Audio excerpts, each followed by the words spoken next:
Yes, this is a municipal purpose in England, state SPA 6. I'd like to call the personnel and higher education committee for.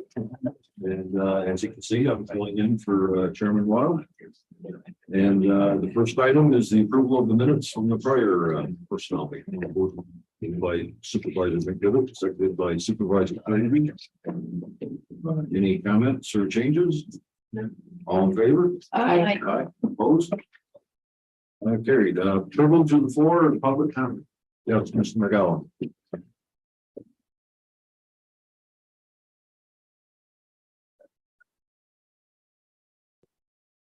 Thank you, Chairman Thomas. I want to start off with the privilege of the floor and comment at the beginning, because at the end, sometimes it's too late.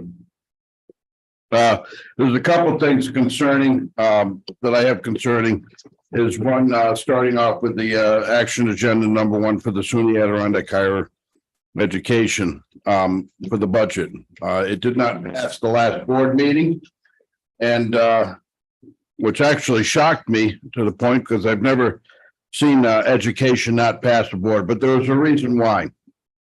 And it was kind of brought up to go back and sharpen the pencil. So coming back is the budget again, the same old budget to pass, because from what I heard, we just didn't have enough people on the floor to pass it. And I take offense to that and in trying hard and nothing against Dr. Duffy and her team of doing this, but education has become very expensive. I happen to be in the trades, and that's something I think that we really need to focus on, because that's where we are lacking. But my main concern is one of the things is that SUNY Adirondack is in the is made a they're in the Smart Climate program to help with cleaning up our our environment, and I forget what they call it right offhand because it but and my question would be to Dr. Duffy is why we aren't doing more for online services for teaching. It seems like this is the big thing that I seem to see a lot of colleges are more and more going for, is the online education where you could get a degree online, which is more helpful for the people that can't commute or have families and can stay at home and learn online on their own convenience, which I think in return would increase some of the budget and some of the money toward. So doing more of the online approach for the online learning through SUNY Adirondack. I know we built the dorm, which we'd like to keep that filled, but also too the decline in the enrollment, and just not in this college, but many colleges, but also seeing an increase on the online learning is something I think that we should look on to help maybe offset some of the budget costs. But that's a lot of money that's going out, asking for the taxpayers in Queensbury for the increased budget, and having it not pass last time and then coming back with nothing changed and no sharpening of the pencil is concerning to me. The other thing I want to bring up is in number 3 for the referral for criminal justice. I didn't happen to be at the meeting last week. I wasn't able to be here. But with the sheriff's request for a $57,925 increase in salaries in the middle of the year, out of the budgeting time, and why this wasn't brought back up in the budget, and if it wasn't passed for a reason. And I have a problem with this, not because I do not respect any of the sheriffs and giving raises, but in the middle of the year when we have a declining sales tax revenue that is slowly, turning. This is why we do it at the budgeting process, and I believe we had a process because I have tried in the past to give other employee raises in the middle of the year, and I had to go through 3 different scenarios till at the end, I was basically told, well, if you want it, it has to be done at the budget period. So I believe we should have a part of an item in raises is that the only really time that any raises can come in unless it's out of a table or in discussion, but just to come out in the middle of the year for raises in between budget. And we're just coming up to our budget negotiations. I believe that we should have that into effect. But almost a $58,000 increase in the middle of the year after a $700,000 shortage of last year and over budget this year, I think it's a little tough to ask us supervisors to do. And that's all I have. So thank you for your time. Thank you. Anyone else with public comments? Can we comment on that, or we want to just kind of Well, SUNY Adirondack is the Okay. first section of our action agenda. So we could ask President Duffy to give us an update on the college and maybe address the Supervisor McGowan's concern. Sure, thank you. Good morning, everyone. So as I usually do, just a quick update on the college. I was just saying today we have about 125 students on campus registering for the fall. We continue to make good progress. We continue to maintain an increase in our accepted students over year. So we're expecting to exceed our enrollment goal for the fall, which is really great news for us. We are welcoming multiple groups on campus to participate in pre-summer program or pre-fall programs by summer enrichment. And we just finished a week-long conference of the Dowsers, the International Dowsers group. So we're starting to see a rebound of other entities coming on campus, renting our space, which has been in our strategic plan to be able to generate revenue using our campus, especially during the summer when most of our classes are online. So I will address Supervisor McGowan's questions. So the trades, I'm happy to report that we are working on partnering with the Steam Fitters and Plumbers Union to be able to start an HVAC program. We're just working through the beginning part of that. We have some funds that we think we'll be able to secure through SUNY to be able to start the curriculum part of that, to be able to meet some of the needs in our area. This also was a follow-up. We had a conversation with National Grid back in March. They are interested in us replicating an HVAC type of training program as they are looking to make a very large migration from natural gas to electrical throughout the North Country. And so they want us to replicate a program that currently exists at Hudson Valley. And so this is all kind of coming together at the same time, which is really good news. So I do want to share that with you. We had a great conversation with Mike Jarvis from the Plumbers and Steam Fitters Union to really start that process. So at least share that with you. In terms of online, I had to pull out my data book, but we have actually dramatically increased the number of online courses that we offer at the college. We have 5 degree programs that can be completed entirely online. Some of that was prior to COVID. And then of course, COVID and the time that we spent all of our courses online, we saw that demand go up. So I can report to you that we went from about less than 20% of our students taking online courses to more than 40%. So we are addressing, I think, the demand of students who are interested in maintaining that interest in online, and really students seeing online as a way to either supplement their in-person classes or entirely online. But we've actually increased the number of full-time students with their entire program online by more than 3 times versus 2019. So I think we are making good progress in addressing the needs of our adult learners in particular, who do the best in online courses to be able to balance the busy lives that they have. And so, you know, I appreciate the supervisor's comments about sharpening the pencil. I can tell you that we've been doing that for several years. The increase that we're asking Warren County for this year is $165,000, which in a budget of $132 million seems like a pretty small amount. I just would remind us that we're here for the taxpayers. Your taxpayers attend the college.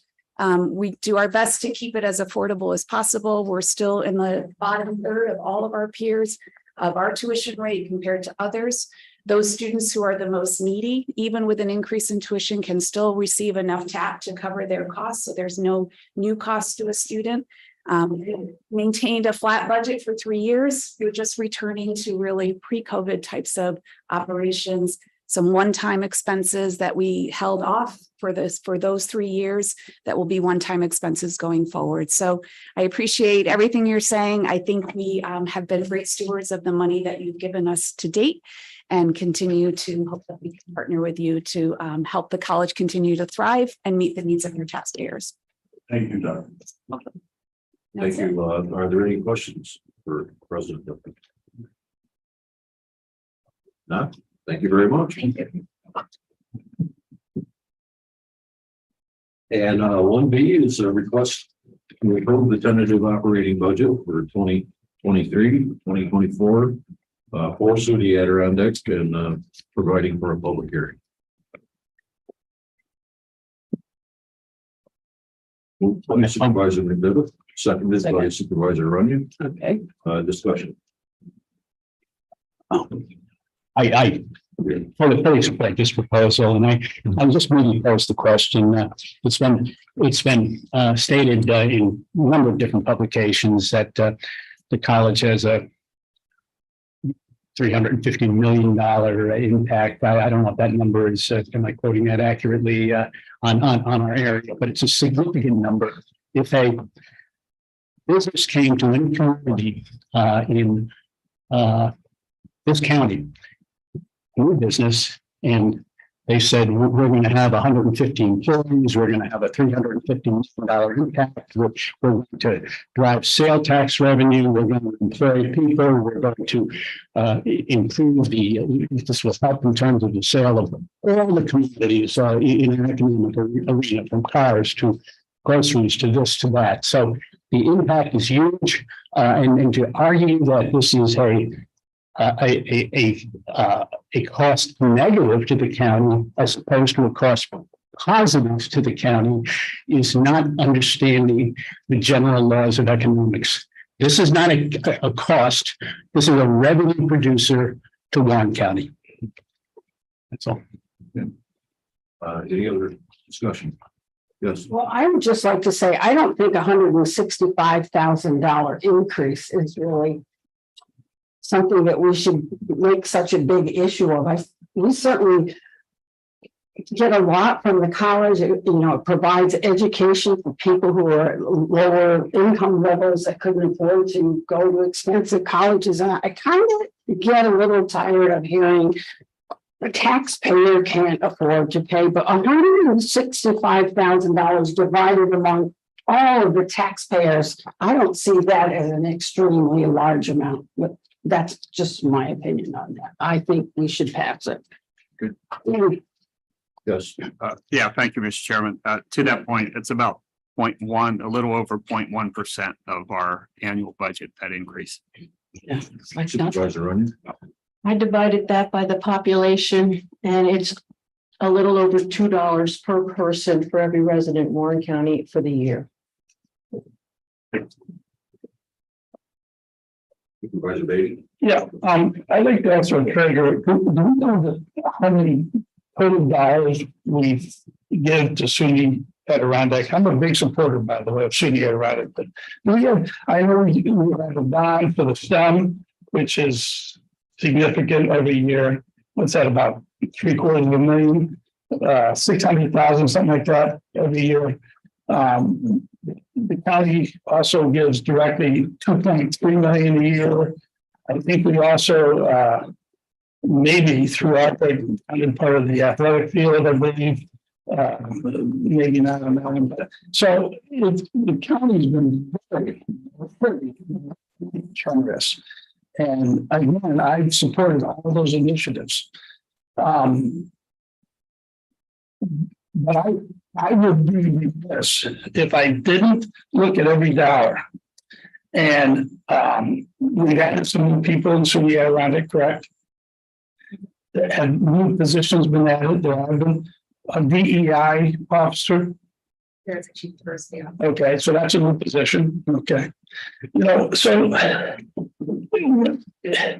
it's tough for me to say to a county taxpayer who's going backwards in the bottom line, okay? They're going backwards with their take-home pay.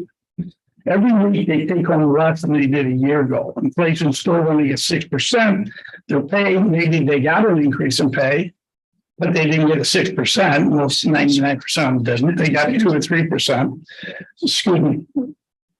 So when I at the last meeting, all I asked was, can we get a flat budget, not even an increase, you know, 165,000. That was that I think I could live with and support. In your budget, you said total budget was 132 million. Was that? No, that's your budget. No, your budget. Yes, excuse me, 33. That's what I meant. So yours, so 165,000 shaving that is fairly minuscule, like some of my colleagues have said. So I don't know. I think that shows, at least in my mind, if you're able to do that, Dr. Duffy, that would show real effort to put into consideration the economics of where this county is right now. That's all. And I wasn't trying to be anything other than respectful as usual. So that's what I was hoping we can do. If you came with 165 shaved and went in with the same, I would have said, you know, I could support it. But so that's where I'm at. But I appreciate the hard work, and I know we're doing we can to increase enrollment.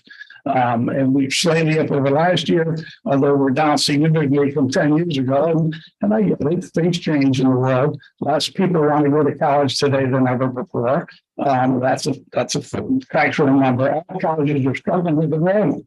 You know, I mean, there's less people, same amount of colleges fighting for a smaller pie.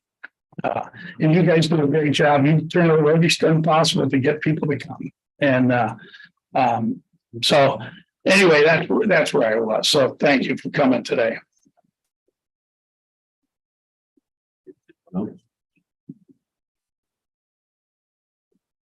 I guess I would just say that the $169,000 increase is a commitment by the county to actually get the county's funding level where it should be. When community college was started, it was 1/3 New York State, 1/3 the sponsor counties, and 1/3 tuition. And over the years, it's our contribution rate has been less than 1/3 for quite a few years, and the tuition has increased. New York State, you know, they're up and down, but they're rather consistent. So I think this is an effort by Warren County and Washington County to get the counties closer to their 1/3 commitment that they made back in the early 60s, 1960 or whatever they started to keep us at that level of funding. That's what it is, and plus to keep the tuition down for the students. That's my 2 cents. Any other comments on the motion? If not, I'll call the question. All in favor? Aye. Opposed?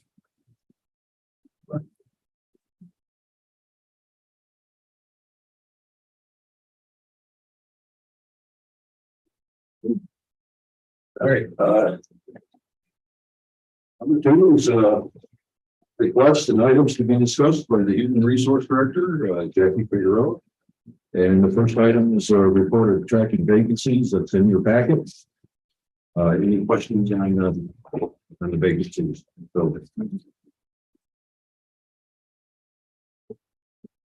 Okay, number 2 is a report for executive session that we're going to move down to, let's see, number 5. So we'll do them both at the same time. Are there any questions for our HR director? Okay, we'll move on to number 3 is referrals from the Criminal Justice and Public Safety Committee, chaired by Supervisor Geraci. In the first section is assigned council. And A is a request to amend the table of organization and salary schedule to create the new position of administrative secretary, annual salary $50,633, and delete the positions of account clerk part-time, grade 4 base annual salary $19,223, and the clerk number 2 part-time annual salary of $18,171. This would be effective June 24th. Administrators have. Sorry. Thank you, Mr. Chairman. So we've gone back and forth on this several times. As you know, we're restructuring the assigned counsel office, working in partnership with Indigent Legal Services Office at New York State. They fund the bulk of the assigned counsel. The county expense is about $65,000 a year that we put towards assigned counsel. The rest is funded through the ILS office and through some Harrell Herring funding.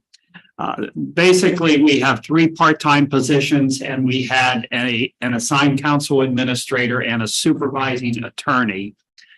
And we made the decision with support of the board to change to hire a full-time attorney, which we have. It's Julie Garcia, and she starts in in a week, actually. The 10th. And so we had 2 vacant part-time positions, and rather than have 3 part-time positions, and we had been talking about this before we hired Ms. Garcia, to combine the 2 positions into a full-time position, to have someone there all the time, 5 days a week, who's familiar and can provide assistance to people, in addition to the attorney who's going to be there full-time as well. And then we'll continue to have 1 part-time position. And again, this one, we have the money in the budget. It's primarily ILS funding to cover the salary that you see there for the full-time position. Yeah. We have a motion. Moved by Supervisor McDevitt, seconded by Supervisor Runyon. Discussion is debated. Yeah, so let me get this straight. So we're going to delete 2 positions, part-time positions, totaling about 37,000. And we're going to create a new full-time position at about 51,000. Is that accurate? That's accurate. Okay. So again, why would we do that?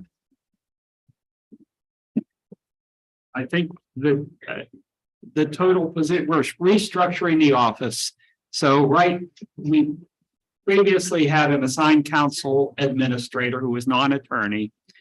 Her salary was, I believe, $67,000. And then we also had a supervising attorney who was making about $90,000 a year. We combined those into 1 position. And again, rather than having 3 part-time positions who come in at different times of the day so that we still have coverage, it made more sense. And again, we've been working with ILS on this to have a second full-time person in that office all the time. So, and that's been the recommendation of the newly hired assigned counsel as well, assigned counsel administrator.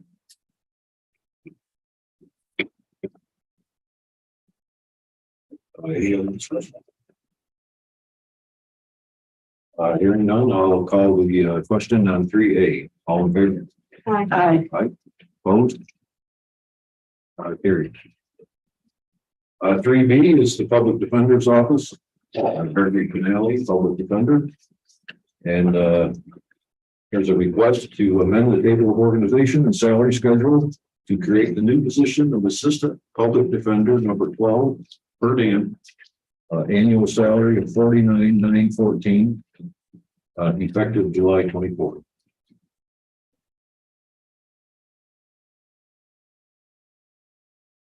Okay, introduced by Supervisor Runyon and seconded by Supervisor McDevitt. Discussion. Yes, Yeah, so this is a brand new position. I believe so, yes. Okay, Mr. Kaplan. Tell me on why we should be adding to government. Thank you, Mr. Chairman. Basically, and at the last session, Greg Canelli talked about this. The addition of these positions is again funded through Harrell Herring.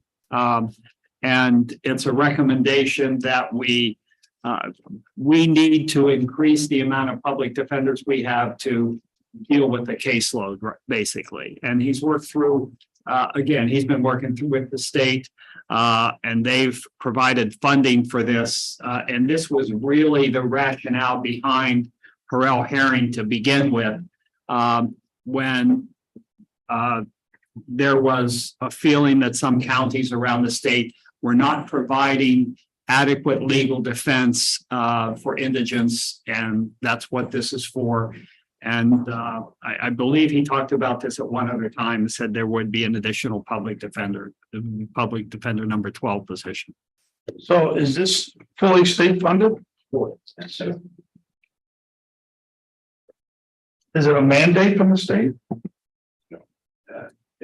I don't believe it's a mandate. I think that it depends on, Harrell Herring was a mandate that told the counties they had to provide adequate indigent legal defense. And this is all part of that. This is just their ability to provide that defense. All right, thank you. Yeah, I think the caseload is the. Yeah. Okay.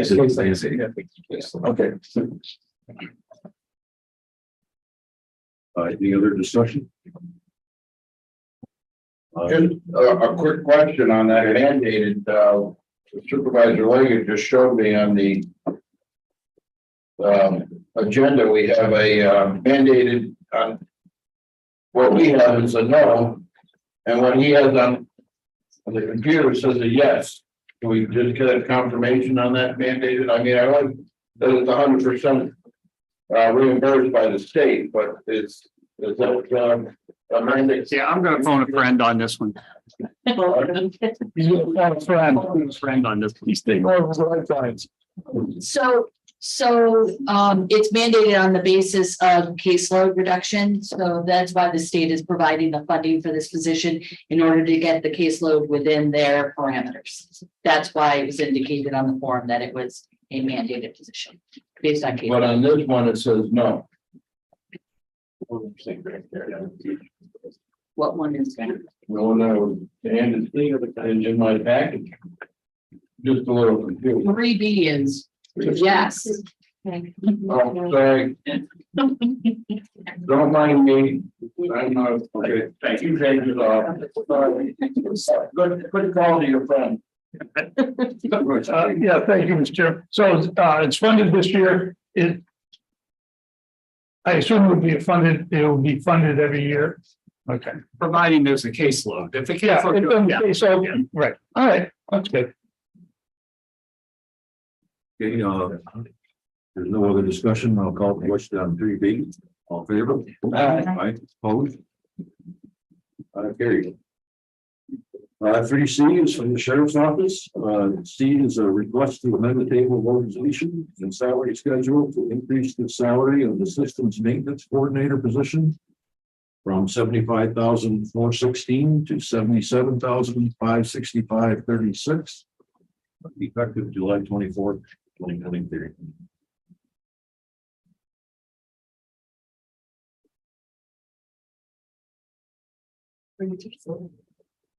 Introduced by Supervisor Rugged, I'll second seconded by Supervisor Frazier. I believe this is a 2.85% increase.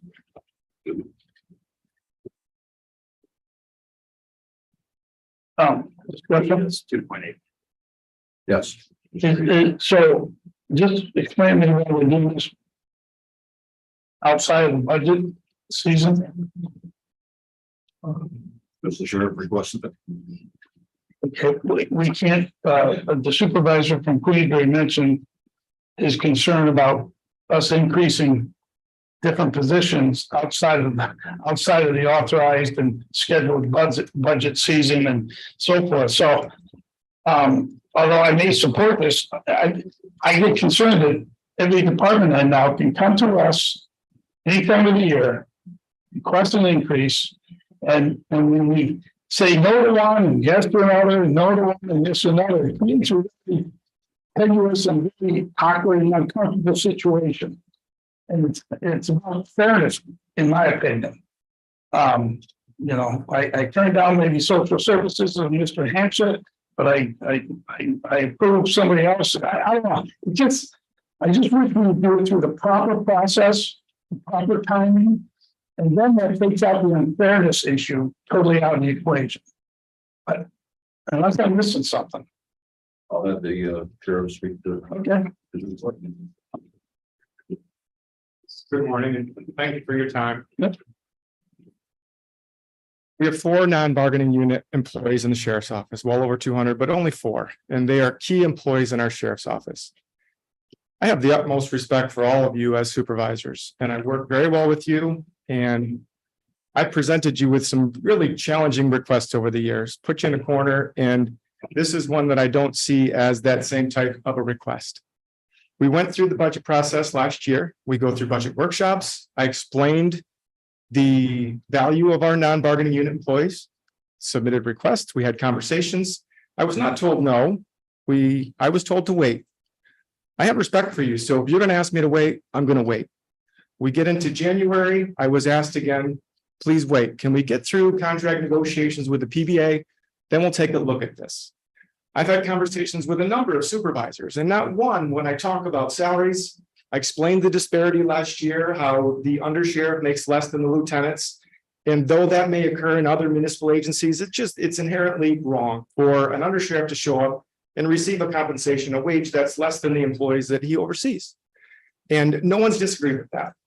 If I were to come to you this time of year with budget process approaching and be making these requests, it's obnoxious. You know me better than that. I just would not do that.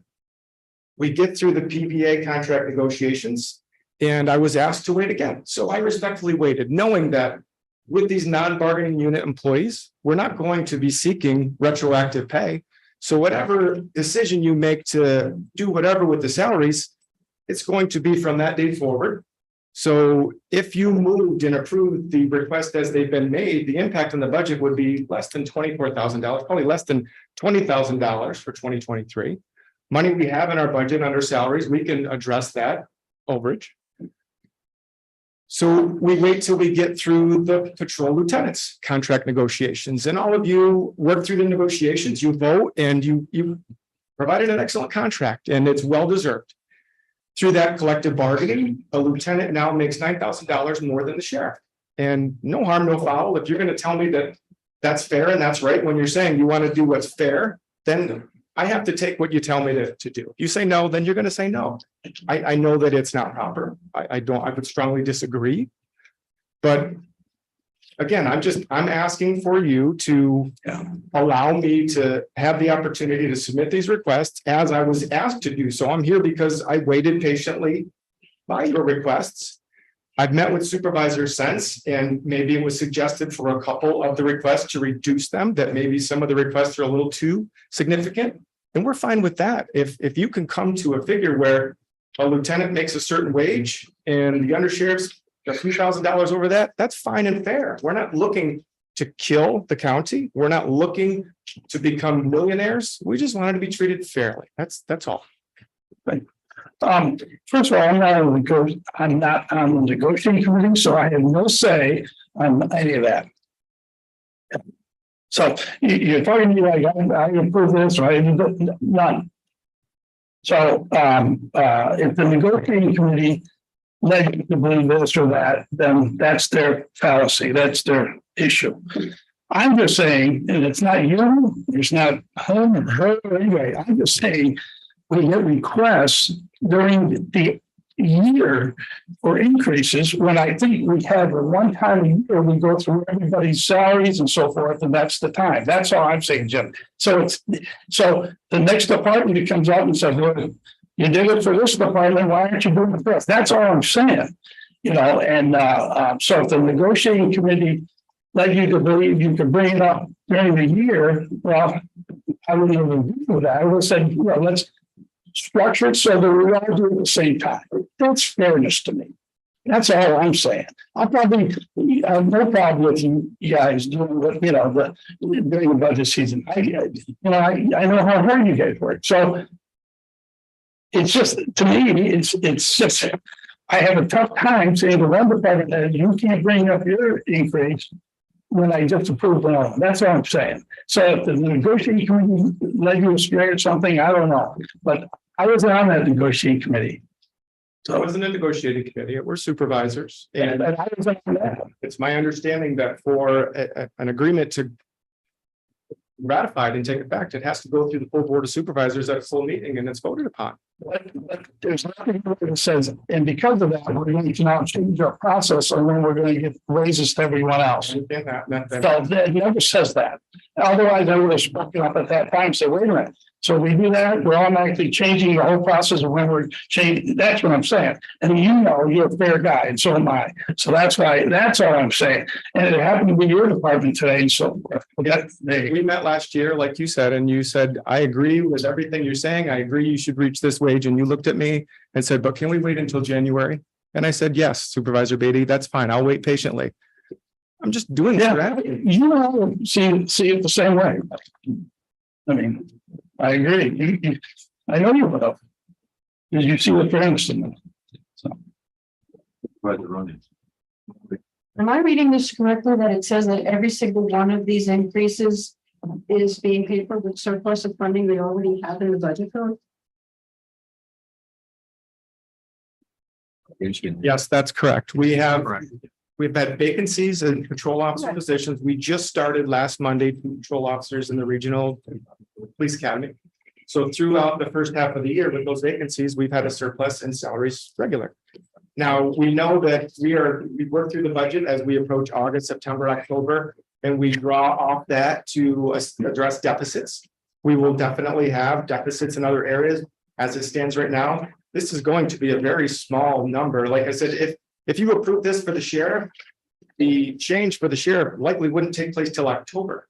So the increase is going to be a couple months worth of a salary increase for the end of the year.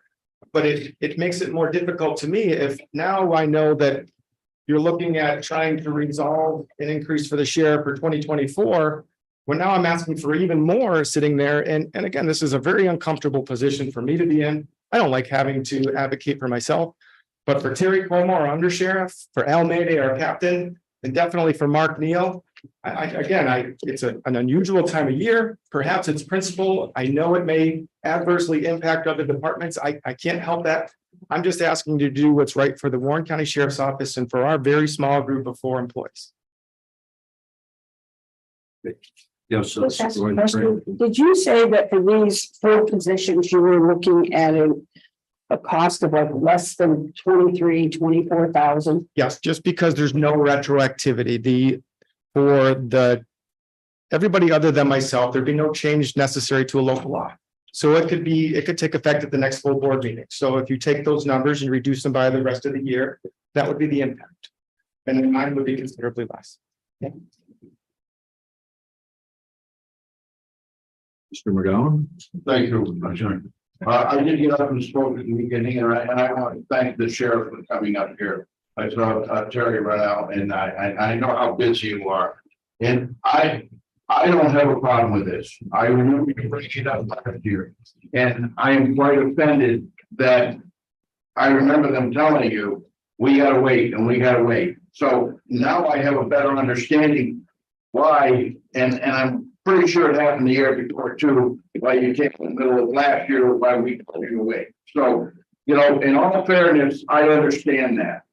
And I find that a little sensitive is that, and so I have a better understanding why you brought this up. I know how hard you work and all of you do. And, you know, so with my better understanding, I feel so much better. And it's not going back and it's a retrofit, so the 58,000 is, and it will definitely be in budget for next year. So I feel better. So thank you again for taking your time and coming up. Thank you. Thank you, Mr. Chairman. Really just want to request to the county administrator and perhaps to the budget officer, but I think the fact that it's not retroactive is not something that, you know, we should feel good about, because I don't know that we have any group, union or non-union, that isn't retroactive once they're usually tied to a negotiation that might come later in the year. So it would be, I think, so that we don't repeat ourselves, it's one of the issues here, but have a mousetrap where or something so that we're not dealing with the fact that we're legally tied to not be retroactive. If in fact that is the case, otherwise what ends up happening is we got a group of people that you know, it's now mid-year where there's been no adjustment, but all the other union and non-union either will have or will be adjusted. And I just think that it just keeps putting us behind this issue every year. And I don't think that that's reasonable. These are people, they have families, they have to pay bills just like everyone else. And I think that as a group, they should be treated like everyone else. They should be treated just like we do our other non-union people.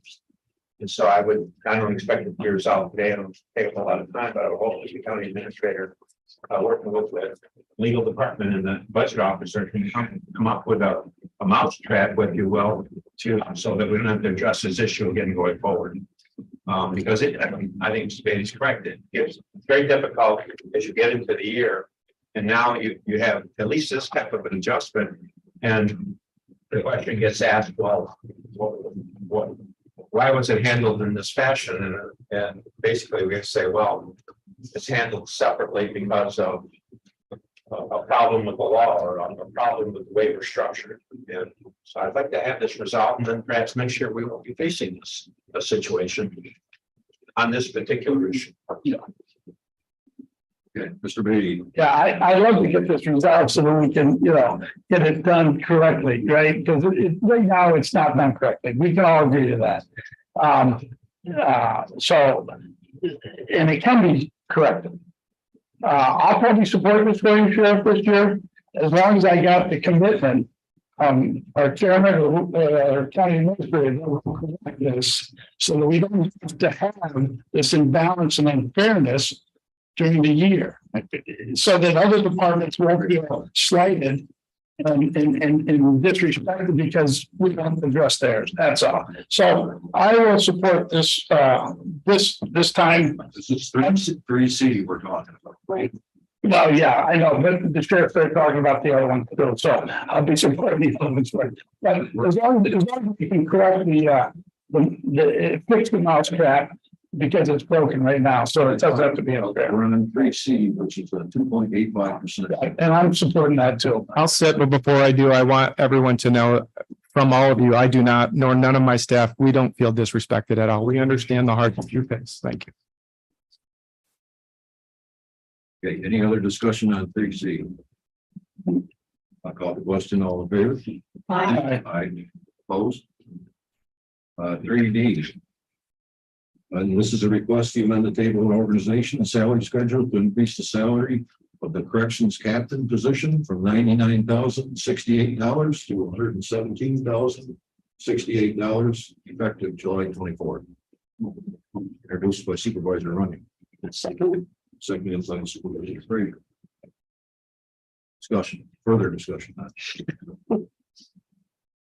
I will support this.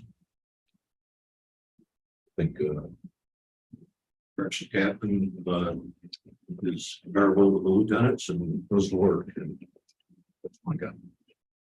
Okay. I'll call the question on 3D. All in favor? Aye. Opposed? 3E is a request to amend the table of organization and salary schedule.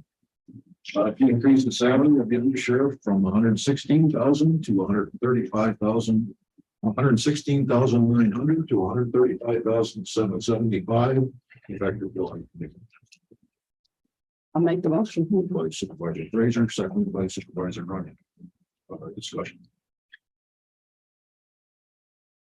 I would support the 2.85% increase. Other than that, I'll call the question.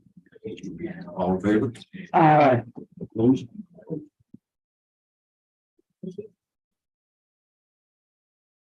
Three F. Request to amend local law number 1 of 2023 to increase the salary of the sheriff from 120,498 to 139,373. Introduced by Supervisor Runyon, seconded by Supervisor McDevitt. Any further discussion? We need to know what the effective date is. This is gonna be a local law. Yeah. We don't want to do it retroactive. Is it going to be effective August? Do you want it to be effective at the end of the 45-day referendum period? You don't know what you're doing on that. So if it passed as it is, it would be introduced at the July board meeting, adopted at the August board meeting. And there would be a 45-day permissive referendum period, which I believe will end on October 2nd. We don't know whether the local law should be effective October 2nd. I would recommend it be effective August. Next. Any okay with that?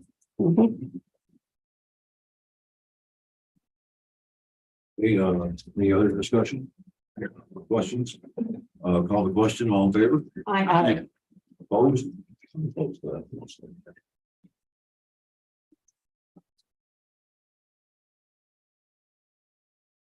Number 4 is referral from the Economic Growth and Development Committee, chaired by Supervisor McDevitt. And it's from the Planning and Community Development, Mr. Lamont, Mr. Director, and request to amend the table of organization and salary schedule to increase the salary of the principal planner position from 69,431 to 77,446. It's effective July 24th. Moved by Supervisor McDevitt, I'll second it. and seconded by Supervisor Prager. Maybe for me, Yes, Mr. I attended obviously this committee meeting and Wayne has identified a highly qualified person to assume this position.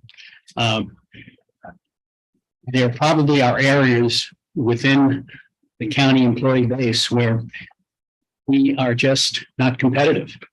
She is, I believe, was in a situation where she, I think, is currently making more than what this proposal had suggested. So, in order to get a highly experienced, qualified employee, Wayne had to provide an offer which was better than her current salary or on an equal par with it. So again, highly experienced. And how do we attract human beings to work for Warren County if we're going to tell them that they're going to make less money than they're currently making? So again, it's just we have areas within our economic and payroll situations where we're just not competitive. And this happened to be one of those situations. So in order to move a person into that position, day one is qualified to do what Wayne does in his area. So that was the rationale. Is the money within the budget for that? Yes. Okay, thank you. Any other questions or comments? Mr. Bates? So this is a new, we're filling a previous position just at a higher dollar amount compared to the qualifications of this individual. Comparative to it. Okay. Okay, I'll call the question on number 4. All in favor? Aye. Opposed? Number 5 is a request from the county attorney to have an executive session to discuss the following current, pending, or potential litigation pursuant to section 105(1)(d) of the Public Officers Law. And it's the matter of the city of New York versus Warren County. And I'm going to withdraw that request and I can, in 30 seconds, give a quick update in the public session. When I put that request in, I was following up from the Board of Supervisors meeting on June 14th. because the return date for opposition papers from all of the counties that are being sued in that New York City litigation regarding housing of migrant individuals. As I said, the return dates for papers were supposed to be yesterday. The court has pushed that timetable back into July. My intent was to provide some context to the county's filed position. But as we haven't filed yet, I'll hold off on that until the next meeting or opportunity. As the litigation moves forward, there's a tremendous amount of activity, given that there are so many municipalities named as defendants by the city. And the majority of those defendants are making a vigorous defense of their sovereign rights as counties under New York state law. So subject to any questions I can answer in public session. That would be the entirety of my report for the month. Thank you. Thank you. We do have a request from 2B from the Human Resources to discuss the Correctional Supervisors Association collective bargaining. Supervisor Runyon, second by Supervisor Prater, went to executive session. All in favor? Aye.